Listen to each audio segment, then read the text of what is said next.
Bonjour, je m'appelle Isabelle Brocard, je suis cinéaste et j'ai réalisé Madame de Sévigné.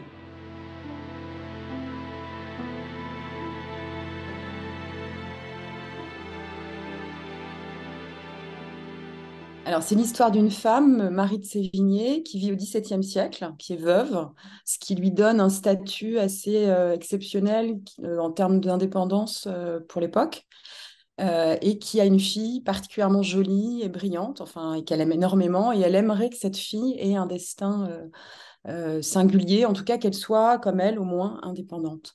Et malheureusement, ça va pas se passer comme elle le veut. Elle l'emmène à la cour et les choses tournent plutôt mal pour la jeune fille. Et du coup, en fait, plus elle va essayer de rattraper ça et de donner à sa fille ce statut, et plus elle va l'enfermer dans une relation mère-fille très aliénante, aujourd'hui on dirait toxique. Mais cette relation va aussi donner lieu à des lettres qu'on a toujours et qui sont un monument de la littérature française. Donc en fait, c'est un petit peu comme si sur cette relation très ravageante avec sa fille, elle devenait un écrivain.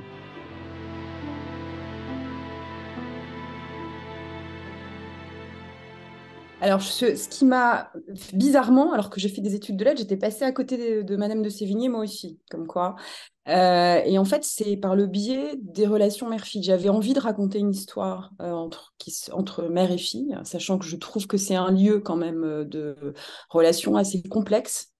Et donc, je me suis intéressée à des grandes relations mère-fille de l'histoire. Et j'ai lu celle-ci. Enfin, j'ai entendu parler de celle-ci. Et donc, je suis allée après lire les lettres de Madame de Sévigné et j'ai été littéralement fascinée. C'est-à-dire que j'ai trouvé qu'elle avait une langue très moderne, très vivante, qui me parlait aussi. Et donc, voilà, c'est à partir de. C'est là le désir de traiter un sujet, mais c'est aussi la rencontre avec cette voix-là, cette femme-là.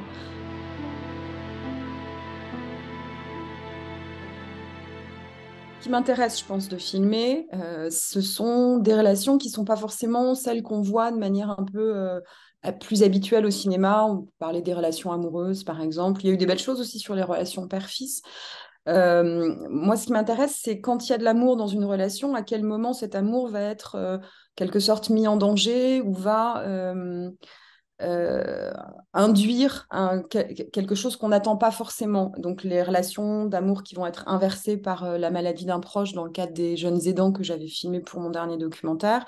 Mais ça peut être aussi cette relation très singulière qui se nouait entre une femme en fin de vie et la personne qu'elle a choisie hors de sa famille et hors de ses relations justement pour l'accompagner. Et là, ce qui m'intéressait particulièrement, c'était de montrer que la relation mère-fille était peut-être une de celles dans laquelle pouvaient se jouer des choses très archaïques et comment là où on pourrait penser que bah, enfin, évidemment, l'amour maternel n'est pas une chose évidente, ça fait très longtemps qu'on le sait, mais Madame de Sévigné, a priori, est plutôt l'archétype de la bonne mère, et même de la très bonne mère. Elle est d'ailleurs une mère qui semble assez à l'aise dans ses relations avec son fils Charles. Enfin, on le voit dans le film, la relation est fluide, ça se passe bien. Et avec sa fille, c'est complexe. Avec sa fille, quelque chose d'autre se joue et je cherche pas à expliquer ce que c'est, mais ça m'intéressait de fouiller là-dedans, d'aller essayer de regarder pourquoi c'est pas si facile d'aimer, pourquoi ça met en jeu la question sans doute de l'abandon aussi, c'est-à-dire aimer, être aimé, qu'est-ce que ça veut dire pour à chaque fois.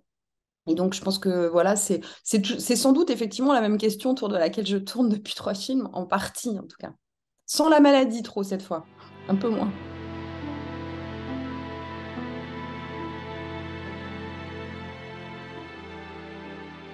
Alors, dans le film, je n'en parle pas, mais en même temps, c'est vrai que c'est intéressant. Elle a été orpheline à 5 ans. Il faut quand même se rendre compte qu'au XVIIe siècle, les rapports parents-enfants ne sont pas du tout les mêmes. On perd les statistiques, elles sont monstrueuses, hein. C'est-à-dire qu'il y a, je crois, un enfant sur 5 qui arrive, qui dépasse l'âge de 4-5 ans. Enfin, c'est pas du tout le même investissement. Enfin, bien sûr, c'est un investissement énorme, mais on n'a pas le même rapport qu'aujourd'hui à l'éducation non plus. C'est-à-dire qu'on envoie les enfants dans des couvents quand ils sont, on les envoie en nourrice aussi. Enfin, donc je sais pas à quel point ça joue chez Madame de Sévigné le fait d'avoir été orpheline. Probablement, ça joue un peu. Ça peut pas ne pas jouer, mais elle raconte aussi qu'elle a eu une enfance très très heureuse, puisqu'elle a été élevée au milieu de ses cousins, dans un milieu qui était sur la place des Vosges, puisque c'était là, et donc dans un milieu très joyeux, avec une éducation rare pour une jeune fille, enfin voilà. Donc sans doute ça joue, cette absence de mère chez elle, et sans doute elle a surtout pas appris à être mère avec sa fille.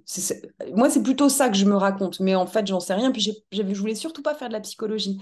Mais c'est vrai que c'est une question intéressante. Ce qui est intéressant aussi, c'est qu'elle a un père qui, quand même, est grand amateur de duels, de femmes, et qui va mourir assez endetté. Et son mari, celui qu'elle choisit, qu'on lui choisit, pareil quand même. C'est-à-dire qu'Henri de Sévigné, son mari, il meurt quand elle a 25 ans dans un duel pour une autre. Ça, j'en parle par contre. Et ça, je pense quand même qu'elle surinvestit aussi sa relation à sa fille parce qu'elle a du mal à investir une relation amoureuse. Du coup, ça, je pense que ça joue beaucoup.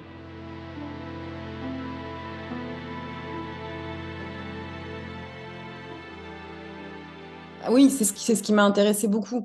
Je trouvais que ça permettait de parler de l'indépendance des femmes d'une manière peut-être aussi plus nette que ce que j'aurais pu le faire aujourd'hui, c'est-à-dire avec des... Et puis de redire aussi des choses qui nous semblent aujourd'hui évidentes, mais par exemple, une scène qui est très importante pour moi, c'est la scène de l'accouchement d'un enfant mort-né. C'est-à-dire la violence de cet acte gynécologique, le poids de la religion avec ce baptême in utero quand même, ce qui est quand même assez glauque et dur, et en même temps la présence de son mari que j'ai voulu là, alors qu'à l'époque ça se fait en fait très peu. Donc ça permet effectivement d'accentuer les choses, mais ça me permettait aussi de parler de cette relation où aujourd'hui elles seraient toutes les deux chez le psy quand même, hein.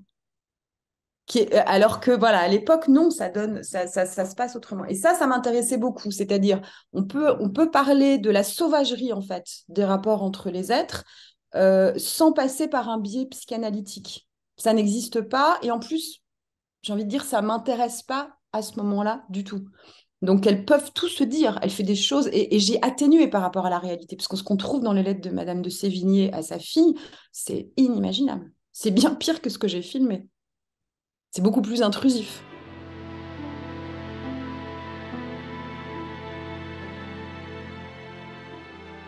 Alors, ce que je pense, c'est qu'aujourd'hui, donc, elles auraient toutes les deux fait une thérapie familiale, voire une grosse psychanalyse pour Madame de Sévigné. Donc, je pense que du coup, ça serait sans doute un peu. Mais elle passerait surtout sa vie à faire des WhatsApp à sa fille, quoi. C'est-à-dire qu'elle serait en permanence sur son dos. Bah, Quelle ça me horreur. semble évident. Elle serait oui, extrêmement intrusive. Est-ce qu'on ferait la... Alors, oui, sur la question de la personne privée, de la personne publique, à l'époque, on n'a pas envie d'être écrivain. En tout cas, pas les gens de la noblesse. Donc, jamais Madame de Sévigné a voulu qu'on lise spécialement ses lettres, sauf dans un petit cercle. Mais elle n'a jamais imaginé qu'aujourd'hui, vous et moi, on lirait ses lettres. Je pense que ça l'aurait totalement dépassé. Elle aurait trouvé ça absolument ridicule. Donc, je pense que la question de la personne publique, parce que la relation de Madame de Sévigné et de sa fille était publique. On disait, il y a même un opéra sur l'histoire de Perséphone qui est écrit à un moment et tout le monde dit, ah, on nous raconte l'histoire de Madame de Sévigné et de sa fille. Tout le monde savait que Madame de Sévigné était très triste que sa fille ait été envoyée en Provence à cause du roi, donc pour accompagner son mari. Donc, c'était de notoriété publique. Mais personne, effectivement, ne trouvait ça monstrueux.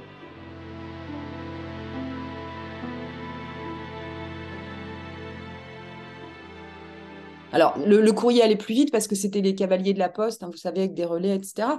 Mais quand on voulait, en tant que personne, se rendre en Provence, on mettait 3 semaines.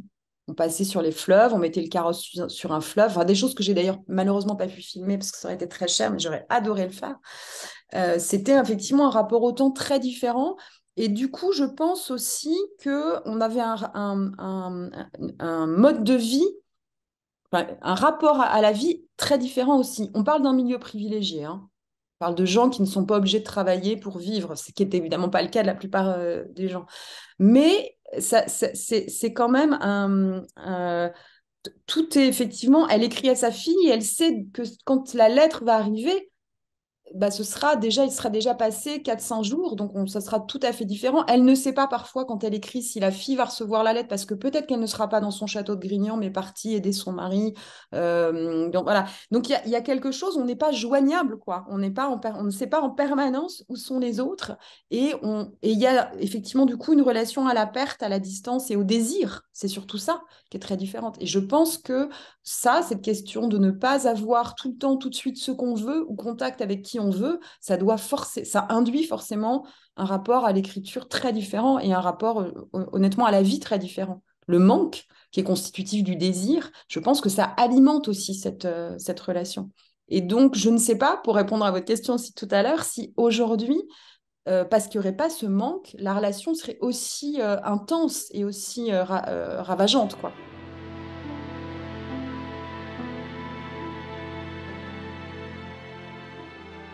Alors, les comédiens, ils disent, en tout cas pour certains, que eux, ça les aide à entrer dans le personnage, vraiment. Par exemple, je pense que pour Anna Girardot, ça a été vraiment quelque chose qui l'a énormément aidé à entrer dans le personnage, parce que les corsets de l'époque, enfin, qui sont des espèces de bustes balénés, on a beau essayer avec les costumières de les rendre un peu souples, ça reste que c'est très contraignant. Moi, j'ai fait une journée de tournage où j'ai tourné moi en robe d'époque juste pour voir ce que ça faisait. C'est hyper inconfortable. Ça se fait, mais on ne peut pas s'asseoir, par exemple. Les femmes, à l'époque, elles ne pouvaient pas s'asseoir comme ça. Elles pouvaient s'asseoir très droite dans des fauteuils, mais on ne faisait pas du tout ce qu'on voulait de leur corps. Donc, cette contrainte-là, elle existe quand on filme les comédiens. Je sais que pour Karine Viard, ça a été quelque chose de très difficile, de très épuisant, qu'elle n'a pas toujours bien vécu parce que ça l'a forcée à aller, à se sentir contrainte, et elle aime être libre. Et donc, elle était de se sentir contrainte par ses costumes, par le poids de ses tissus aussi, hein. Voilà, même si Anaïs Roman, la chef costumière, a vraiment fait tout ce qu'elle pouvait pour que les costumes soient le plus confortables possible, ça reste difficile. En revanche, les hommes, qui eux, donc avaient ces costumes, alors ça change, hein, parce que par exemple, voir Cédric Kahn avec une perruque, et ça lui va très bien, mais bon, ça le change vraiment. Je pense que pareil, ça les aide à entrer dans un personnage, mais eux, ils ont des costumes qui, à leur grande surprise, sont excessivement confortables. Finalement, les hommes étaient très à l'aise avec leurs grandes chemises, voilà, leurs culottes qui sont plutôt confortables aussi. Les chaussures de l'époque sont pas du tout inconfortables. Donc voilà, ça crée aussi cet écart entre les hommes et les femmes, et entre les comédiennes et les comédiens, qui sont donc, à mon avis, se sent aussi dans le jeu et dans la manière que moi je vais avoir de les filmer. Alors c'est très agréable de faire un film d'époque quand même, parce qu'on est tous les jours dans un décor magnifique. Moi je trouvais quand même que le matin, aller travailler dans un château, c'était quand même un peu magique. Mais oui, bien sûr que tout d'un coup, on est tous un peu ailleurs. On a besoin que le feu, on attend le feu, on attend parfois les bougies, on cherche ce petit détail qui va donner les... On est déplacés. On est tous déplacés, et dans le rapport aux comédiens, ben, j'ai déjà l'impression quand ils arrivent sur le plateau qu'ils sont le personnage à cause de ce costume et des perruques aussi, hein.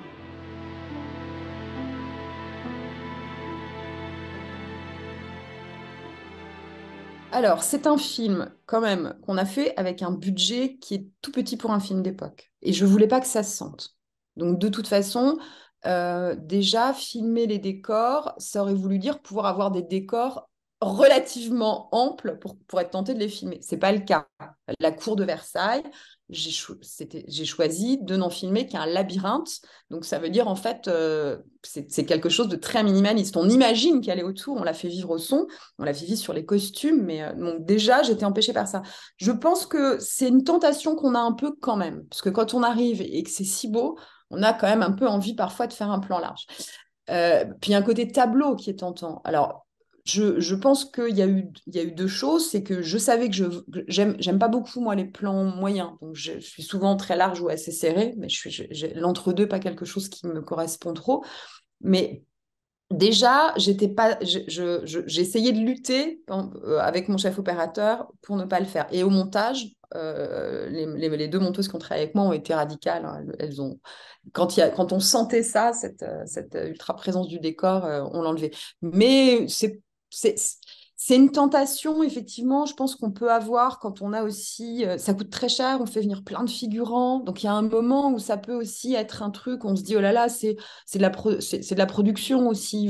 Il faut que l'argent qu'on a dépensé, on le voit, on le sente. On n'avait pas cette question-là. Nous, c'était plutôt comment on fait pour que ça ne se voit pas, qu'on n'a pas d'argent et que j'ai pas assez de figurants, comment je les fais tourner un peu partout, où je mets ma caméra. Et effectivement, ça donne. On est du coup dans un cinéma que je voulais, moi, raconter une histoire très intime. Je voulais pas raconter une. Je ne faisais pas un film d'époque dans le genre époque. Je raconte une histoire qui se passe à cette époque et qui ne pourrait pas réellement se passer comme telle aujourd'hui, mais qui nous dit quelque chose encore aujourd'hui.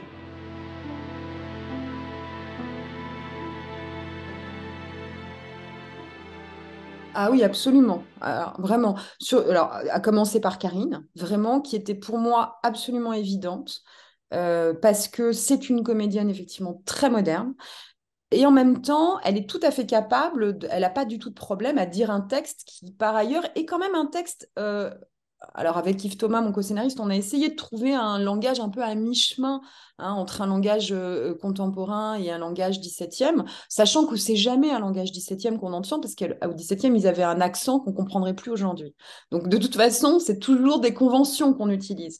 Donc, je voulais que ça semble assez moderne et contemporain, et c'est vrai que le choix des comédiens apportait ça. Euh, le, le fait de faire jouer dans ces cas-là, par exemple, des comédiens qui seraient venus du théâtre, avec une habitude, en effet, de la langue 17e, ça m'aurait rendu beaucoup moins libre. Ça m'aurait figé, justement, dans... moi, ma grande crainte, le pire pour moi, c'était de filmer les salons.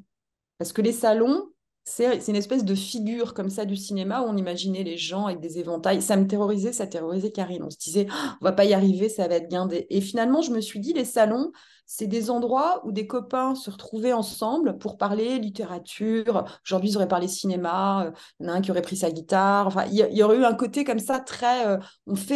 Et c'était ça, les salons. C'est-à-dire que les gens faisaient ensemble de la littérature, des jeux littéraires, ils mangeaient, mais ils n'étaient pas assis pour manger. Il y avait un côté assez informel où on discutait de l'actualité, de beaucoup de choses. Donc, je voulais essayer de rendre ça, et c'est très, très difficile.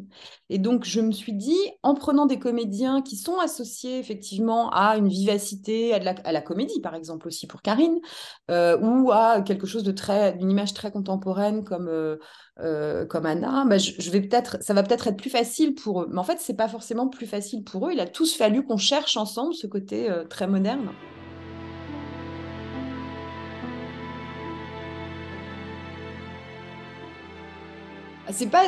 Alors, moi, j'aime bien le fait que les comédiens, ils aient une autre vie aussi parfois. Alors, c'est pas toujours le cas, mais c'est vrai que par exemple, il y a aussi Laurent Gréville dans le film qui est marin à côté. J'aime bien ça, moi. Je trouve que ça apporte quelque chose. Et le fait que Noémie et Cédric soient des réalisateurs, je trouve que ça, ils viennent avec ça. Ils viennent aussi avec Noémie, elle vient avec cette intelligence, par exemple, dans la manière de jouer. Je trouve elle a une générosité qui correspond au fait qu'elle, quand elle est metteur en scène, elle attend qu'on lui donne beaucoup, beaucoup, beaucoup, je pense. Et donc, elle a une générosité dans le jeu qui est incroyable. C'est pas forcément toujours. Je sais pas si je me suis trop posé la question, c'est pas forcément tous les jours simple. Mais c'est intéressant. Ça permet aussi de discuter ailleurs, de diriger autrement. Et de toute façon, la direction d'acteur, pour moi, c'est quelque chose de très individualisé. C'est-à-dire que je parle vraiment avec chaque comédien. Pour moi, c'est vraiment une histoire de rencontre et de rapport humain, la direction de comédien.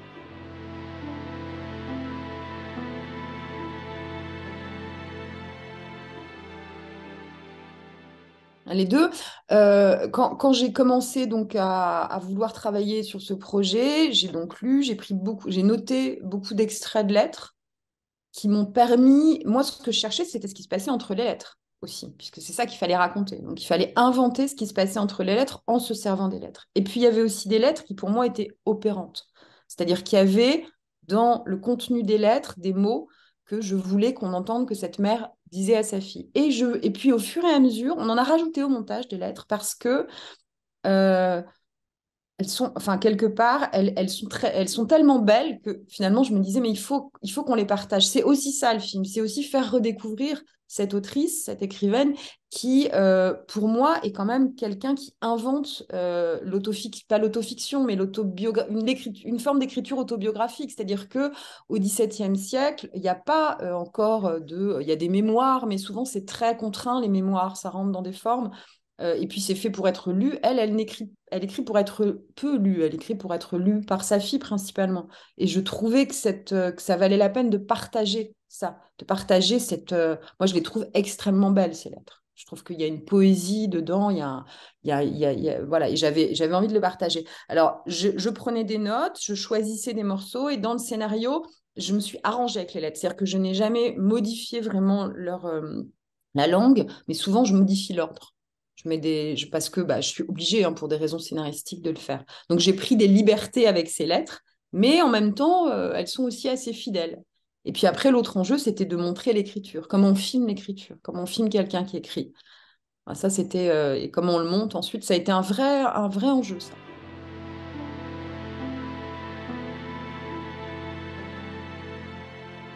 Je trouve que c'est une question très compliquée parce que quand on parle de francophonie, on renvoie à toute une histoire politique qui aujourd'hui est complexe. Et si je repars justement du film, le XVIIe siècle, c'est quand même juste avant que ça devienne, qu'il y ait cette expansion qui va devenir extrêmement problématique d'une culture et d'une langue française dans le monde de manière autoritaire. Parce que le XVIIIe siècle, pour ça, c'est un siècle absolument catastrophique. Le XVIIe, c'est un peu les prémices de ça.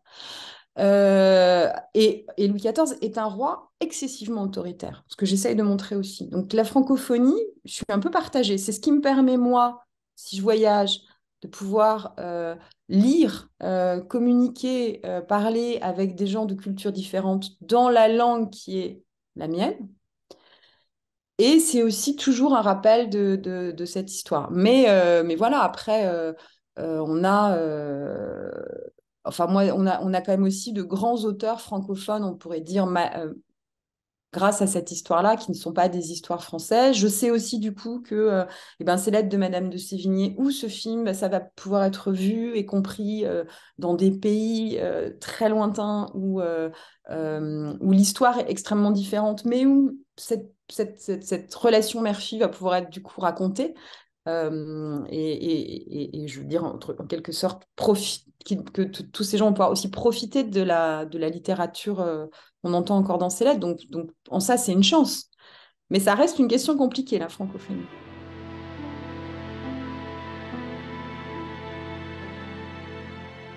Ah, je suis ravie. Je suis vraiment très, très heureuse d'aller en Angoulême.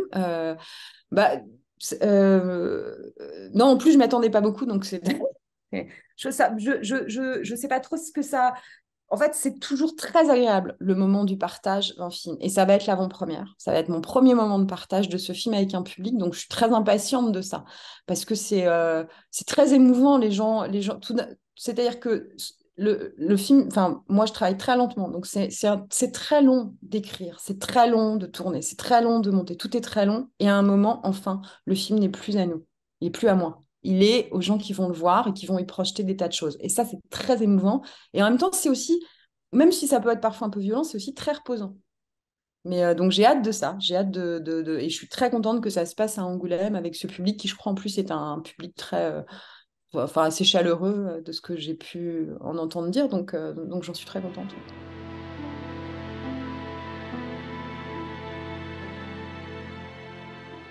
J'écris de très longs mails ou de très très longs textos.